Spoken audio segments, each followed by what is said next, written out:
Frank Delaney was 84 years old, a former U.S. Marine, 2 tours in Vietnam, Purple Heart recipient. He didn't brag. He never raised his voice. He walked with quiet dignity, the kind of presence that made strangers instinctively nod as he passed. He lived alone in a small 1-bedroom apartment in Little Rock, Arkansas. No family nearby. His days were simple. Morning coffee, short walks, and an occasional visit to the VA office when the bureaucracy forgot him. That Tuesday morning started like any other. Cold, dry air, empty sidewalks. The kind of quiet only early mornings can offer. Frank put on his heavy coat, tied the last button with slow, practiced hands, and reached for his old cap, the one he wore every time he went to the VA. It was tan weather with a fading embroidered line on the front. Semper 1967. He stepped out and started his walk. 4 blocks. That's all it was. 4 blocks to ask a simple question. Where was his pension check? The last 3 months, it hadn't arrived. No answers. No apology. Just silence. As he crossed the second intersection, a police SUV stood parked near the corner. A K-9 unit. Nothing unusual. The dog inside barked once as Frank walked by, but Frank didn't flinch. He respected police officers. He understood order, chain of command. What happened next was chaos. No one knows exactly how the dog got loose. Some said the handler opened the door too early. Others said the leash snapped. But what everyone agrees on is that the dog leaped from the vehicle, hit the pavement running, and lunged at the old man without warning. Frank turned just in time to see the German shepherd charging. He raised his arm, instinctively protecting his face. But it wasn't enough. The dog clamped down hard on his forearm, tearing through his coat, through his skin. Frank collapsed backward. His head hit the pavement. Blood smeared the sidewalk. He didn't scream. He grunted, tried to push the animal away with his other hand. His eyes wide, not with fear but with confusion. How did this happen? Why? The officer scrambled. Shouts filled the air. "Get back! Get back!" someone yelled. The handler yanked the leash, finally pulling the dog off. But the damage was done. Frank lay motionless, breathing heavy, blood soaking through his coat. A small crowd had formed. No one stepped forward. A few pulled out phones. Someone started recording. One woman gasped, then backed away. An older man muttered, "Is that a vet? That looks like a vet's cap." No one helped him up. The officer radioed for medical. Another officer tried to block onlookers. Frank blinked slowly, trying to speak. But his voice was low, hoarse. Nobody leaned in to listen. This wasn't how a Marine should be treated. Not at 84. Not after surviving war. 5 minutes. That's how long he lay there before something shifted. But that's a story for the next part. Because this part ends on the cold concrete, with a man who had served his country faithfully, lying wounded and alone, while the world around him recorded and watched. The moment Frank Delaney hit the pavement, the city seemed to hold its breath. An 84-year-old Marine, bleeding on the sidewalk, and the only sounds were the confused mutterings of a few officers and the distant hum of morning traffic. The dog had been pulled away. The handler was stumbling through explanations, talking too fast, tried to sound in control. But no one was listening to him. The crowd had grown. What began as just a few witnesses became a slow trickle of people drawn by whispers, the sound of sirens, and the sight of an old man's blood on concrete. A woman covered her mouth in shock. A man pushed forward, squinting, then pointed. "That's a veteran's cap. Marine Corps." The cap had fallen beside Frank.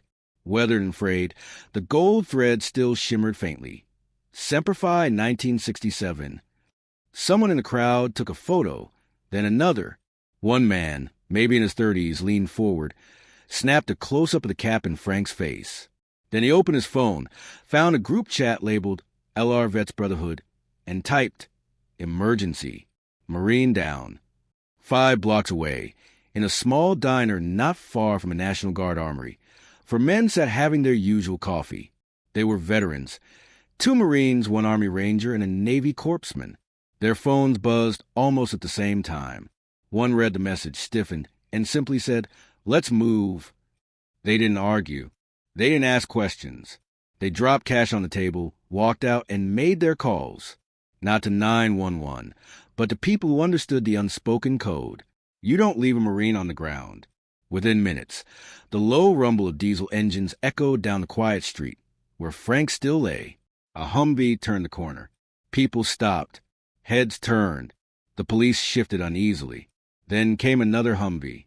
Then a third. Doors opened. From the first vehicle stepped a man in active duty fatigues, boots polished, sleeves sharp. From the second came two men in warm Marine jackets. One still wore a unit patch from Desert Storm. From the third came a woman in an Army medic vest, carrying a trauma kit. No one raised their voice. No one needed to. They walked straight toward Frank. The crowd parted like water. Phones dropped to pockets. Conversation stopped. The energy changed like something sacred had entered the space. The first Marine knelt by Frank, took his hand, and said, "We've got you, brother." Another knelt beside him and gently picked up the Semper Fi cap, brushing off the dirt, placing it back on Frank's chest. The police officer who had handled the dog stepped forward. He opened his mouth to explain, words like protocol, accident, and miscommunication started to come out. But the Marine just turned and looked at him. That look, calm, steady, unwavering, cut deeper than any shouted curse. The officer closed his mouth. The Army medic was already at work, checking Frank's vitals, applying pressure to the wound. A field dressing was pulled from the bag. One of the other veterans stood behind them, facing the crowd. He didn't speak. He didn't have to. By now, people on the sidewalk had gone quiet. Children were pulled close. A few men removed their hats. Several women wiped their eyes. Frank stirred. His eyes opened slowly, searching the faces above him.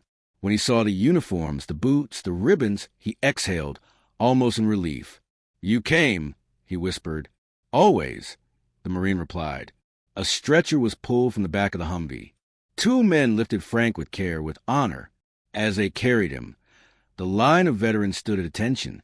No command was given. They simply did what they had been trained to do, and then they saluted. The moment was still. The crowd remained frozen. The officer stood awkwardly to the side, unsure what to do. Even the dog, locked back in its cage, whined softly. The medic loaded Frank into the Humvee. Another soldier followed, holding his four. The cap never left his chest. As the vehicles prepared to pull away, the Marine who had first knelt by Frank turned to the officer and said quietly, "Someone will be in touch. We don't leave our own." And then they left. No sirens, no flashing lights, just a low hum of engines fading into the distance. But the silence they left behind said more than words ever could. For 5 minutes, an old Marine lay bleeding in the street. Then his brothers and sisters arrived, not with violence, not with threats, with honor. And every person who saw it that day would never forget what true respect looked like. Not a protest, not a riot, just the United States military showing up for one of their own and making the world remember what that uniform still means. As the last Humvee settled beside the curb, the man in the highest-ranking uniform stepped forward. He was older, maybe in his 50s, with silver hair and sharp eyes that had seen too many deployments. His voice was calm, steady, not loud, but filled with authority that needed no volume. He turned to the officers, still lingering near the sidewalk. "Gentlemen," he said, "please step back. We'll handle this from here." There was no argument. The officers obeyed almost instinctively, shuffling back, trying to avoid eye contact. The Army medic knelt beside Frank again, doing a full field check. She cleaned the wounds, replaced the dressing, checked his pupils. Frank, though still weak, gave her a half-smile. "They don't train him like you anymore," he whispered. She smiled back. "Sir, with all due respect, you paved the way." Behind them, another veteran, wearing a Marine lapel pin, stepped up to the police sergeant. "We're going to need an official statement. Right here, right now." The sergeant fumbled his words, muttered about needing to go through channels. But the veteran didn't flinch. "This isn't about procedure. This is about a man who served this country with honor. He deserves clarity, not red tape. A notepad came out. Statements were recorded. One of the soldiers took down badge numbers. Another filmed the exchange, calmly and professionally. Then came the news. The K-9 officer who ordered the dog on Frank had been suspended, effective immediately. Internal review would follow, but the chain of command had already acted. The unit involved was instructed to prepare a formal apology, and the case was escalated beyond city jurisdiction. It would now be reviewed at the state level. But all of that, the forms, the protocols, the suspension, paled in comparison to what came next. As Frank was being helped into a medical transport vehicle, a young Marine, no older than 25, approached the senior officer. "Sir, we contacted Veterans Affairs. They said Mr. Delaney has a pending retirement benefits file that never got processed due to missing documents." The officer nodded. "Take care of it." "Already on it, sir." That young Marine and two others drove straight to the VA office that same afternoon. They filed Frank's paperwork on his behalf. They waited in line, made the calls, chased the signatures. They didn't leave until everything was confirmed, logged, and approved. By the time Frank arrived home later that evening, escorted by 2 National Guard personnel, his paperwork was finished. He was home, tired, bruised, but safe, and not alone. The Humvee backed gently out of his driveway, but before it left, one of the soldiers stepped out, carried a wooden sign to Frank's porch, and hammered it into grass just beside the front step. It read, "He served first, we stand now." Frank stood silently, leaning on his cane, reading the words over and over. His hands trembled, not from pain, but from something else, something deeper. Gratitude, shock, pride. Tears welled in his eyes. He didn't speak. He didn't need to. By the next morning, photos of the scene had spread across social media. But unlike so many videos that spark anger or division, this one sparked something else. Respect. News anchors retold the story not with outrage, but with admiration. Op-ed spoke not just of the attack, but of the response. Headlines didn't read "Veteran mauled by police dog." They read "Veteran protected by his brothers in arms." In cities across America, retired service members began placing similar signs on their lawns. Some printed stickers. Some sent letters to Frank. The VA called the next day. A representative apologized directly. His benefits were not only approved, they were expedited. Back pay was issued. He was also offered full home care coverage. But perhaps more powerful than the policy changes were quiet gestures. The neighbor who brought him warm meals each night. The teenager who mowed his lawn without being asked. The mayor who visited personally to thank him for his service and to apologize. Frank never asked for any of it. He didn't want attention. He didn't want revenge. He only wanted respect. And he got it, not through lawsuits or violence, not through shouting matches or politics, through brotherhood. Because when Frank Delaney was on the ground bleeding, his brothers came. And when the world watched, they didn't see an old man. They saw a Marine. And that made all the difference. In a world so often divided, the story of Frank reminded Americans of something simple. Honor still exists. And sometimes it wears boots. If this story touched your heart, if it reminded you of someone you love, someone who served, someone who still stands for something in this world, then don't just scroll past. Hit that like button to honor Frank and every veteran who's ever stood tall in the face of silence. Leave us a comment, maybe a memory, a name, or just a Semper Fi, if that's all you've got. Every word matters. Every story matters. And if you believe the world needs more of this, more honor, more brotherhood, more reminders that respect still exists, then share this video with a friend, or a neighbor, or someone who needs to hear that good still wins. And please subscribe to Old Soldier Story. This channel isn't about going viral. It's about giving a voice to those who wore the uniform and came home with quiet dignity.